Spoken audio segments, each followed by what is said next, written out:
नमस्कार दोस्तों, मैं सैयद अली मेहंदी और कैरियर लाइब्रेरी चैनल पे आप सबका बहुत बहुत स्वागत है। आज जो हमारे साथ स्टूडेंट हैं इनका नाम रोहित निषाद है और एक दिन की बात छोड़िए, एक घंटे की क्या वैल्यू होती है स्टूडेंट की लाइफ में, आज हम आपको ये बताते हैं। सब कुछ नॉर्मल चल रहा था। 25 मई को सो के उठते हैं, ये रिजल्ट आता है NTPC रेलवे का। 25 मई को इनका सिलेक्शन उसमें होता है। एक दिन और भी था, 27 में आया रिजल्ट, आया CHSL 10+2 का, इनका सिलेक्शन इसमें हुआ। फिर 27 का दिन जाता है, अगला दिन आता है 28 का, रिजल्ट आया हाई कोर्ट का, इनका सिलेक्शन उसमें हुआ। फिर 2 दिन और गए, 3 दिन और गए, रिजल्ट आया लेखपाल का 2 मई को और इनका सिलेक्शन उसमें भी हो गया। तो जो एक हफ्ते में 4 सिलेक्शन हुआ है, पहले तो इसके लिए बहुत बहुत बधाई आपको और हमारे चैनल पे आपका बहुत बहुत स्वागत है। बहुत थैंक्स रोहित भाई।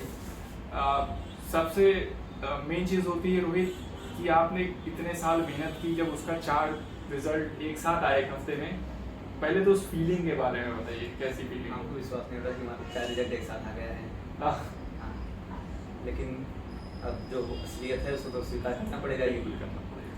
जब हमारा पहला रिजल्ट NTPC का आया, नॉर्मल थे, हमें कुछ समझ आया, जान रहे थे कि ये हो जाएगा।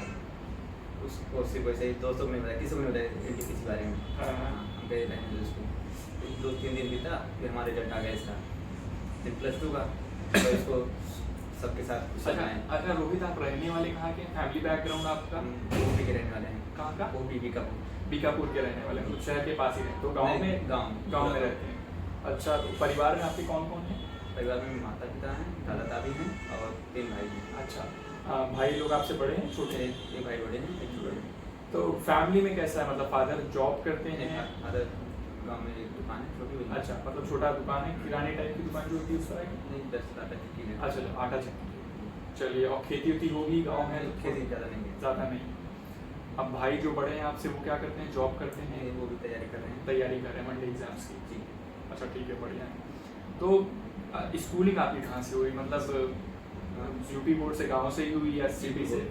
यूपी बोर्ड से हुई। 10th और 12th दोनों आपको यूपी बोर्ड से हुआ? से गवर्नमेंट कॉलेज से। गवर्नमेंट कॉलेज से। आप स्टूडेंट कैसे थे? अब एक एवरेज स्टूडेंट। एवरेज स्टूडेंट थे। 10th में फर्स्ट डिवीज़न था, 12th में फर्स्ट डिवीज़न था। अच्छा, होता क्या है अमूमन कि जैसे हम थे, शहर में थे, तो 12th के बाद हमने BCom कर लिया और BCom जब लास्ट ईयर में थे तो सोच रहे थे कि अब क्या किया जाए। तो आपका फिर ग्रेजुएशन, आपने किस सब्जेक्ट से किया ग्रेजुएशन? हमने आर्ट्स से किया। आर्ट से किया है। तो ग्रेजुएशन के दौरान आपको पता था कि आपको इसके बाद क्या करना है? कोई था गाइड करने वाला आपको? नहीं, हम 12th बाद दरअसल करना चाहते थे कि कोई इंजीनियरिंग की डिग्री ले लेंगे। हाँ, इंजीनियर बनना चाहते थे। इंजीनियर। तो मतलब आपने ग्रेजुएशन आर्ट से, किसे BA आर्ट से? BA आर्ट से किया, उसके बाद आप फिर ग्रेजुएशन BTech या किसी?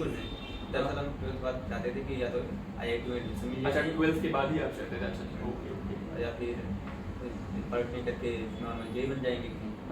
2020 तक सोचे कि कोई ना कोई जॉब मिल जाएगी प्राइवेट की। ये सपना ये था हमारा शुरुआत में। अच्छा, ये सपना पूरा नहीं हुआ, आप ये आर्ट से करने लगे? शुरुआत में 2017 के बाद जब हम कॉलेज से निकले, हमने डायरेक्ट एडमिशन ले लिया था। तो कॉलेज लाइफ कैसी थी? ग्रेजुएशन कैसा था? कॉलेज जाते थे? कॉलेज नहीं गए कभी। नहीं गए ना, वही गाँव में ये कॉलेज था। अच्छा, उसके बाद ये आप वनडे एग्जाम्स की तरफ आना, मतलब SSC और UPSC जो वनडे एग्जाम्स होते हैं, इसकी तरफ आपका रुझान कैसे हुआ? किसी ने आपको गाइड किया, माता पिता या किसी टीचर ने, मतलब दिशा आपकी लाइफ में कैसे आया? दिशा भी हमारे भाई साहब पढ़ते थे। भाई साहब आपके बड़े वाले भाई? अच्छा। और हमारे गाँव पे काशिफ पांडे थे, वो भी थे सब लोग साथ में, और उनके साथ हमने भी ज्वाइन कर लिया। तो जब आपने ज्वाइन किया, टेस्ट होता था? इंट्रेंस का होता था उसमें? होता था। तो कैसा रहा आपका? हमने इंट्रेंस दिया था, 25 नंबर आए थे, उसमें क्वालिफाई हो गए। अरे वाह, बहुत बढ़िया बात है। और उनका था उसमें बैच 10.5 का। 10.5 का? ये आप बात बता रहे हैं 2017 की? नहीं, 2018 शुरुआती तो 2018। अच्छा, तो जैसे आपने बताया आप यूपी बोर्ड में पढ़े, गांव में थे, तो हम मान के चले आपको इंग्लिश में थोड़ी दिक्कत हुई। इंग्लिश में हाँ, ठीक है। बाकी सब्जेक्ट आपके कैसे थे? मैथ, रीजनिंग, GS हमारी बहुत स्ट्रॉन्ग थी, मैथ स्ट्रॉन्ग है।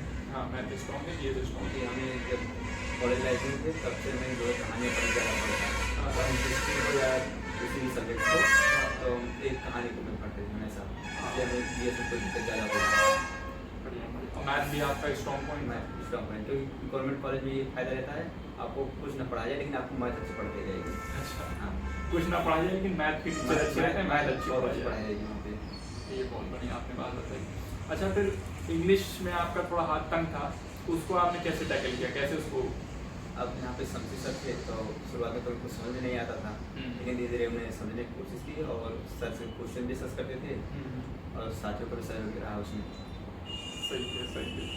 तो आपने जो पहला पेपर दिया था दिशा में आने के बाद 2018 शुरुआती दौर में आप आए, पहला पेपर आपने कौन सा दिया था? वनडे जो होता है 2018 में CH सब दिए थे। CHSL 2018 वाले दिए थे। उसमें हमारा मार्क्स था 115 था हाँ। और वो 5 नंबर नॉलेज बहुत घट गए थे, 110 हो गया था 110 नंबर।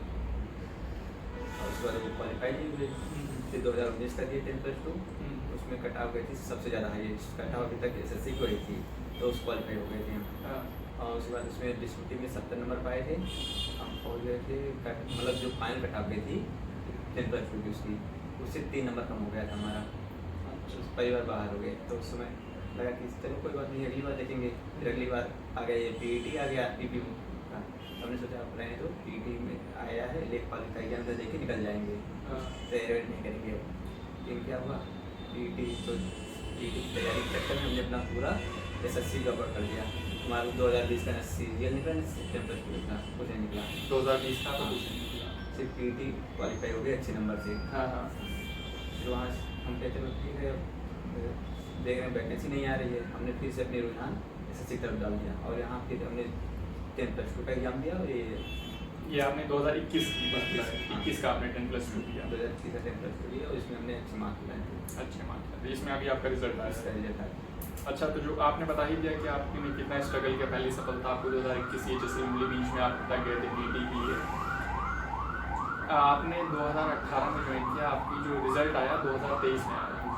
तो ये जो 5 साल था, आपने बताया बीच में भटक गए थे, कभी मन में ऐसा आया कि यार ज़्यादा टाइम हो रहा है, अब नहीं हो पाएगा?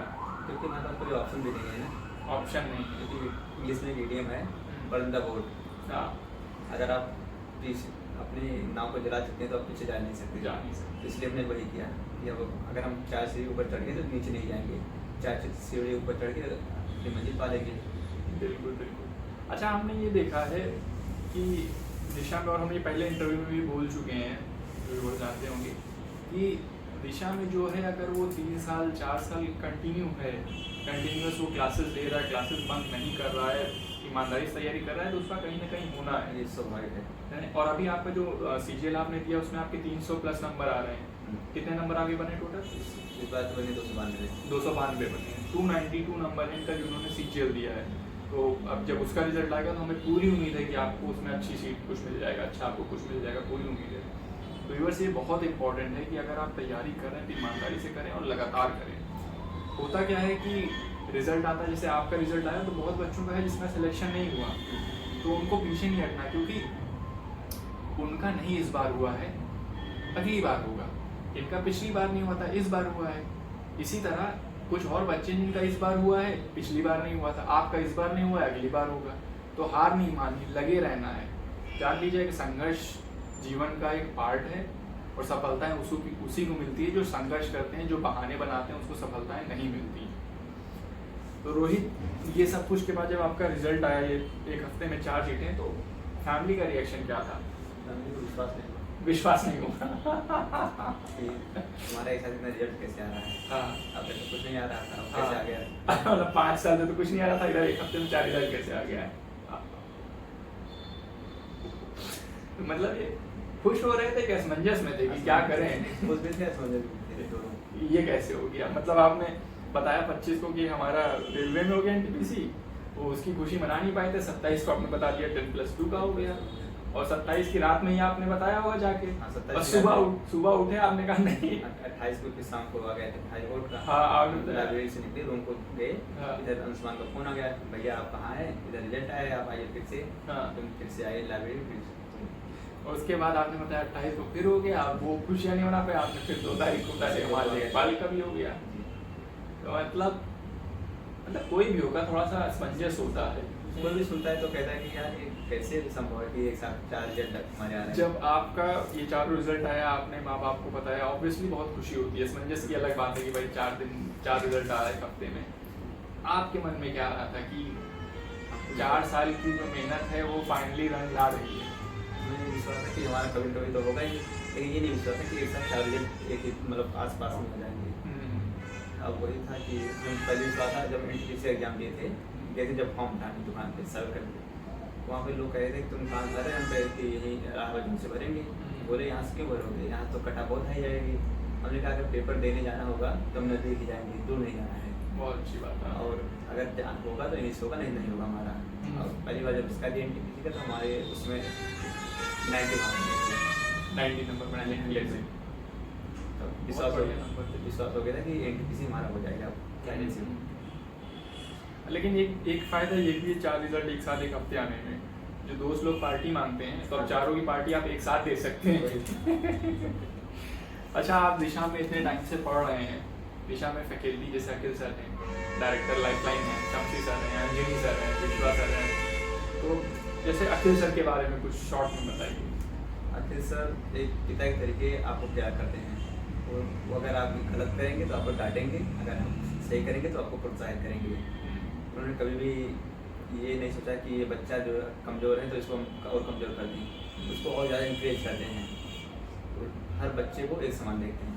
हर बच्चे को एक समान देखते हैं। बहुत अच्छी बात आपने कही कि बच्चा अगर कमज़ोर है तो कोशिश करते हैं वो ऊपर आ जाए, ना कि वहीं रह जाए। बहुत अच्छी बात कही आपने। कला उनकी वजह से लोग क्लास में रेगुलर होते हैं।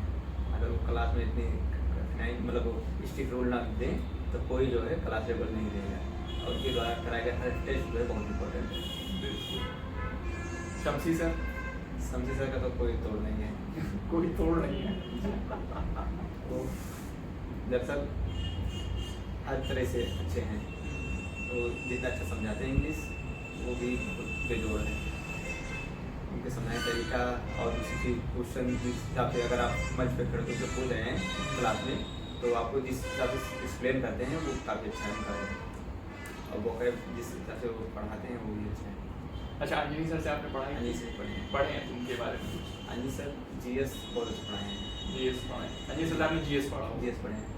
हमें पता चला कि पहली बार जो है अगर कोई टीचर है और वो भी प्रोफेसर तो किस तरीके से पढ़ाता है ये पता चला। हम इससे पहले प्रोफेसर कभी पढ़े नहीं थे, वही गाँव के टीचरों से पढ़े हैं तो वहाँ कुछ वो अपनी भाषा में से पढ़ाते थे। तो उनसे हमने सीखा कि कैसे बोला जाता है, कैसे पढ़ाया जाता है बच्चों को, और किस तरीके से फैकल्टी को मतलब आगे अप्रोच दिया जाता है कि कहाँ कैसे पढ़ा जाए।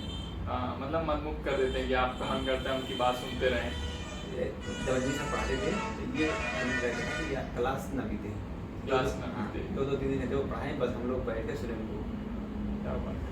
अच्छा, विश्वास सर ने आपको पढ़ाया कोई क्लास? ने भी नहीं पढ़ाया। रोहन सर ने? रोहन भैया ने पढ़ाया है। मैथ पढ़ाया होगा, तो उनके बारे में कुछ? रोहन भैया मैथ के जादूगर हम कहते हैं। मैथ के जादूगर। तो उससे बिना ले वो शांत स्वभाव में एकदम खड़े होकर उसको सॉल्व करेंगे। कभी पैनिक हुई नहीं, कोई भी क्वेश्चन आप सॉल्व करने के लिए अगर नहीं है उसमें तो रुकेंगे, उसके बाद सॉल्व करके आ जाएगा। उनकी बात में हमेशा अच्छी लगती है। अगर आप कभी मैथ का क्वेश्चन ना आए फिर रुकिए, फिर दोबारा सॉल्व कीजिए, आपको आंसर आएगा। ये अच्छा बताते हैं, मतलब पेशेंस रखिए थोड़ा सा, उसी टाइम आप ना घबराइए नहीं। और यही चीज़ कंपटीशन में भी है, आप पेशेंस रखिए, फिर से प्रयास कीजिए, आपको हो जाएगा। देखिए, ये बहुत अच्छी बात है। जैसे मैथ के लिए सभी के लिए जो भी प्रिपरेशन कर रहे हैं किसी वन डे एग्जाम के लिए, पेशेंस बहुत ज़रूरी है। 4 साल 5 साल वेट किया और एक हफ्ते में 4 नौकरी मिली, तो लोग ये देखते हैं कि अरे यार एक हफ्ते में 4 सिलेक्शन हो गए। 4 सिलेक्शन एक हफ्ते के लिए, इसमें 5 साल मेहनत की है। 5 साल की मेहनत है कि 4 रिजल्ट आए एक हफ्ते में। तो ये एकदम ना सोचिए कि एक हफ्ते में 4 रिजल्ट आ रहे हैं तो बहुत अच्छा है। बहुत अच्छा, ऑब्वियसली सबको खुशी हुई, माँ बाप, पेरेंट्स, टीचर, सबको। लेकिन इस 4 सिलेक्शन के पीछे 5 साल की मेहनत है। अच्छा, लाइब्रेरी, आप रेगुलर स्टूडेंट हैं, लाइब्रेरी का क्या रोल है प्रिपरेशन में पढ़ने के? एक इम्पोर्टेंट रोल है हर बच्चे की, क्योंकि हम लाइब्रेरी में जब बैठते हैं क्लास बस 11 बजे बैठ जाते थे और 5 बजे तक जरूर पढ़ते थे। और डेली जो है एक टेस्ट करते थे लाइब्रेरी में, उसको करें उसके बाद सॉल्यूशन।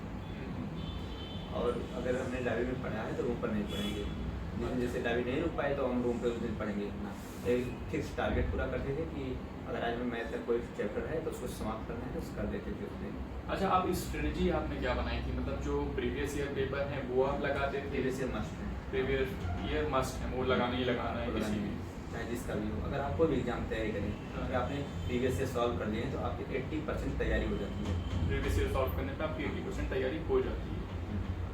ये आपने अच्छी बात की। अच्छा, क्लास में हमने देखा है रोहन भाई और सर ये लोग बोलते ही नहीं कि प्रीवियस ईयर आप जरूर प्रैक्टिस करिए। कोई भी संस्था हो अगर वो पेपर कराएगी तो कहाँ से क्वेश्चन देगी, तो प्रीवियस ईयर उठाएगी बिल्कुल, या उसी पैटर्न पे देगी। अच्छा, ये टाइम डिस्ट्रीब्यूशन आप कैसे करते थे, मतलब किस सब्जेक्ट को कितना टाइम दें? ये हम मान रहे हैं कि स्टूडेंट टू स्टूडेंट अलग होता है, किसी स्टूडेंट का मैथ कमज़ोर है, किसी स्टूडेंट का इंग्लिश कमज़ोर है, तो उस हिसाब से टाइम दे रहा था। नहीं तो हमने ये कभी एक टाइम पे मैनेज था, क्योंकि हम जैसे अपना टाइम देखते कि हमें अगर इंग्लिश पढ़ना है तो इंग्लिश का चैप्टर पढ़ना है तो आज उसको खत्म करना है। अच्छा, आप ये देखते थे चैप्टर अगर आपने ले लिया तो उसको खत्म करके ही नेक्स्ट चीज़ पे मूव करना है। हम टारगेट फिक्स कर देना। अच्छा, ये टाइम ड्यूरेशन नहीं देखे कि आज हमें 4 घंटा पढ़ना है, 4 घंटे पढ़ना है। टाइम आपने नहीं देखा, टाइम नहीं देखा। आपने टॉपिक लिया, उस टॉपिक में खत्म करने में जितना टाइम लगे, चाहे पूरा दिन लगे चाहे 1 घंटे में, मतलब हमें उस दिन पूरा खत्म करना। ये बहुत अच्छी बात है कि आप एक गोल ले लेते थे और उसको फोकस करके उस गोल को पूरा करते थे। ये बहुत अच्छी बात है। अच्छा रोहित, आप इतने साल से यहाँ पे प्रिपरेशन की, आपके टाइम में बहुत से लोग सेलेक्ट हो गए, बहुत से ऐसे बच्चे जिनका नहीं हुआ, मेहनत में लगे हैं, अगले साल होगा, तो एक मैसेज जो आप देना चाहते हैं जो बच्चे प्रिपरेशन कर रहे हैं उनके लिए, प्लीज़ हमारे व्यूअर्स आप इतना कहेंगे लोगों से कि आप कभी घबराइए मत। जब भी आपको किसी भी एग्जाम तैयारी करनी हो, पहले उसको एक खाका तैयार कीजिए कि हमें क्या क्या पढ़ना है, उसको सिलेबस को अकॉर्डिंग अपना पढ़िए और धैर्य के साथ सभी लोग मेहनत कीजिए, सबका होगा। जिन्होंने हमारे साथ जितने लोग थे लगभग हो चुके हैं, जो बीच में भटक गए उनका नहीं हुआ है, और जितने भी साथ में थे लगभग हो गया है। थैंक यू रोहित, बहुत अच्छा लगा हमें आपसे बात करके। और ये इनको आज पेपर लगाना थे, बोले भैया अगर हम टाइम थोड़ा ही हम दे पाएंगे क्योंकि हमें अभी पेपर एक दे के आए हैं, उसी पेपर को सोल्यूशन खुद लगाना है। तो डेडिकेशन देखे कि 4 सिलेक्शन है, अभी पेपर दे के आ रहे हैं और फिर एक पेपर देने जा रहे हैं, तो यही डेडिकेशन है जिसकी वजह से इनका 4 सिलेक्शन हुआ है। और कुल मिला के यही कहेंगे कि अगर आप मेहनत कर रहे हैं, ईमानदारी से मेहनत कर रहे हैं, अपने साथ ईमानदार हैं, कोचिंग आ रहे हैं, लाइब्रेरी में टाइम दे रहे हैं, तो यकीन मानिए 100% आपका सिलेक्शन कहीं ना कहीं होना है। शमसी सर की लाइब्रेरी में कहीं ना कहीं आप खप जाएंगे। और अगर ये वीडियो आपको पसंद आया, इंटरव्यू पसंद आया, तो प्लीज़ चैनल को सब्सक्राइब करिए, वीडियो को शेयर और लाइक करिए। Thank you so much.